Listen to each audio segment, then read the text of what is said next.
Cuando la música de ABBA llenaba los estadios y sonaba en las radios de todo el mundo, había una historia dolorosa escondida tras los acordes alegres. Annie Fried Lyngstad, la conocida morenita de ABBA, era uno de los llamados Tixker-Barnas, o niños alemanes, resultado de un plan nazi conocido como el programa Lebensborn. Esta es su historia, una historia compartida por miles de niños en toda Escandinavia que sufrieron rechazo, persecución y un destino incierto. En noviembre de 1945, Annie Fried nació en un pequeño pueblo del norte de Noruega. Era hija de Sini, una joven noruega, y Alfred Hasse, un sargento alemán. Para muchos, la Segunda Guerra Mundial había terminado, pero para Sini y su hija, la lucha apenas comenzaba. Sin importar que Sini solo buscara sobrevivir en tiempos difíciles, su relación con un soldado alemán la marcó como traidora en su comunidad. Madre e hija, junto con la abuela, se vieron obligadas a huir a Suecia, un lugar donde esperaban encontrar paz. Pero el destino fue cruel. La madre de Annie Fried falleció cuando ella tenía apenas 2 años, dejando a la niña sin padres y sumida en un profundo sentimiento de pérdida y desarraigo. La historia de Annie Fried es solo una entre miles. El programa Lebensborn, instaurado por Heinrich Himmler, jefe de las temidas SS, fue un intento sistemático del régimen nazi de crear una raza maestra aria.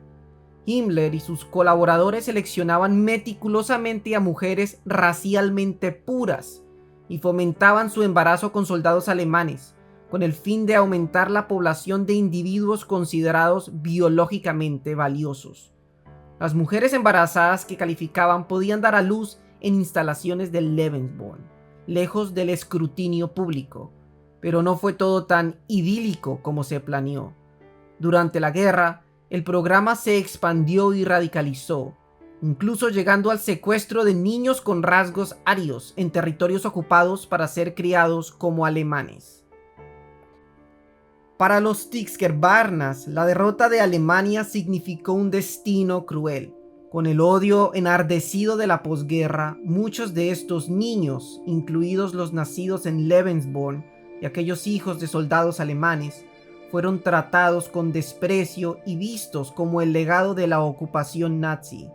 En Noruega, las madres de estos niños fueron etiquetadas como putas alemanas, y muchas terminaron en campos de concentración noruegos, realizando trabajos forzados. Los niños, por su parte, fueron estigmatizados y enviados a orfanatos donde muchos sufrieron abusos físicos, sexuales y psicológicos. Años después, Annie Fried logró encontrar a su padre biológico en un reencuentro cargado de emociones en su villa sueca, organizado por su entonces esposo y compañero de banda, Benny Andersson. A pesar del esfuerzo, el vínculo que nunca existió durante su infancia fue difícil de establecer. Es difícil.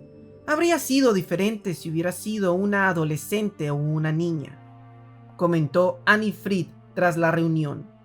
La ausencia de su padre y la pérdida temprana de su madre marcaron su vida, llevándole incluso a enfrentar una profunda depresión.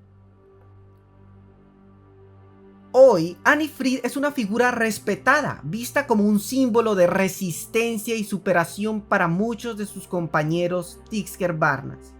Mientras ella y otros luchan por reconocimiento y justicia, su historia resuena como un recordatorio de una época oscura y de las cicatrices que dejó.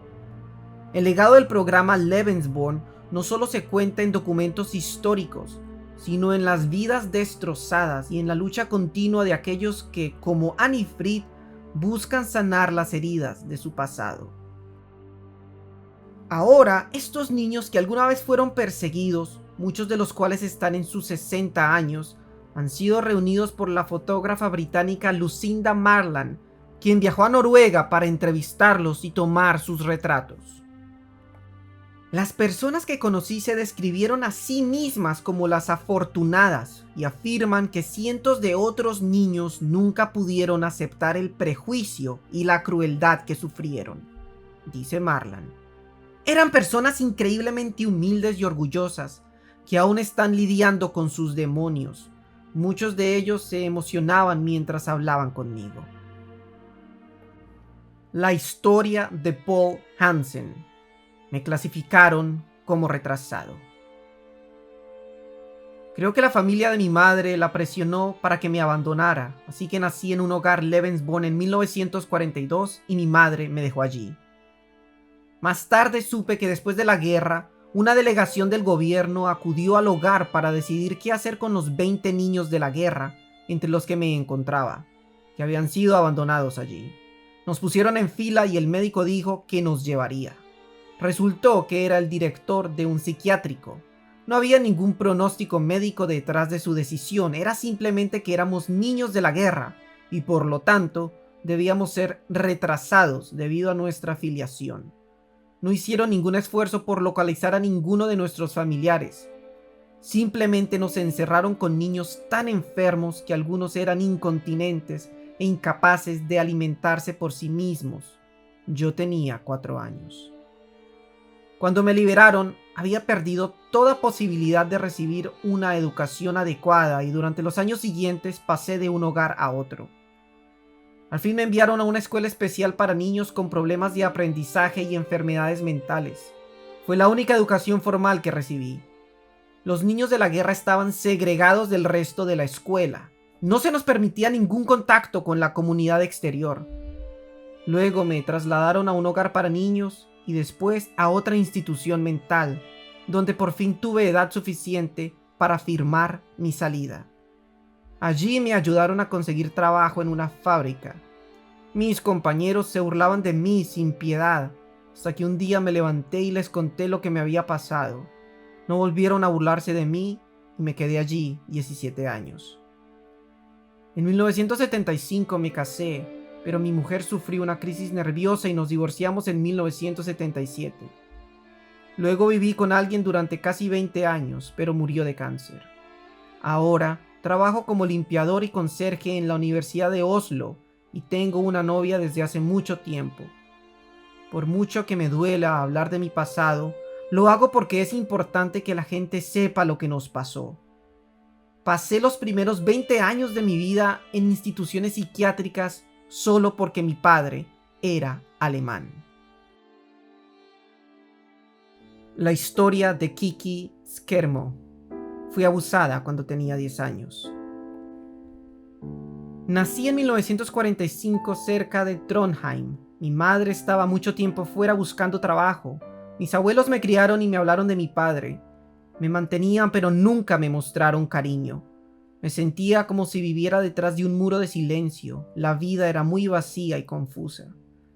A los 10 años fui abusada sexualmente por un hombre de la zona, que sentía un profundo odio por los alemanes.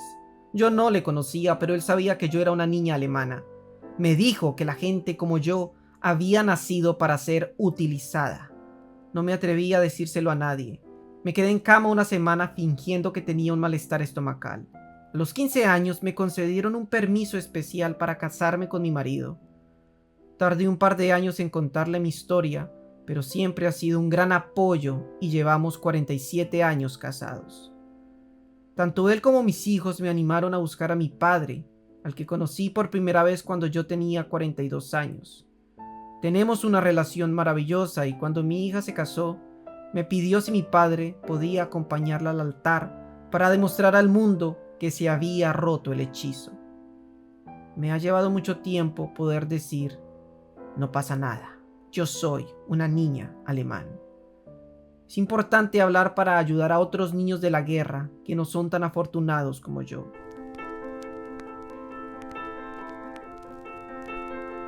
Las historias de los niños Lebensborn, marcada por el dolor y la búsqueda de identidad, nos obliga a reflexionar sobre las atrocidades cometidas en nombres de ideologías inhumanas.